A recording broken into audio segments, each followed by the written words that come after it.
சிங்கார சென்னை 2.0 திட்டத்தின் கீழ் நடைபெற்று வரும் மழைநீர் வடிகால் பணிகள் அக்டோபர் 15ஆம் நாளுக்குள் முழுமையாக முடிக்கப்படும் என சென்னை மாநகராட்சி மேயர் பிரியா தெரிவித்துள்ளார். வெள்ளத்தடுப்பு முன்னெச்சரிக்கை நடவடிக்கையாக 112 இடங்களில் மின் மோட்டார்கள் தயார் நிலையில் இருப்பதாகவும் அவர் குறிப்பிட்டுள்ளார்.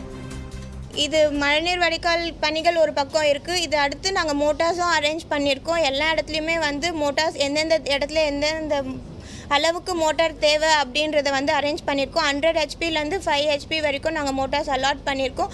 இப்போ 112 இடத்துல மோட்டார்ஸ் ஆல்ரெடி பிளேஸ் பண்ணி அரேஞ்ச் பண்ணி அந்த இடத்துக்கு அலாட் பண்ணி மோட்டார்ஸ் இப்போ ரெடியாக இருக்குது 112 பிளேஸில். அக்டோபர் 15க்குள்ளே முடிக்கணும். ஸோ கனெக்டிவிட்டி மட்டும்தான் இருக்குது. அந்த ஒர்க்கும் ரொம்ப வேகமாக நடந்துகிட்ருக்கு.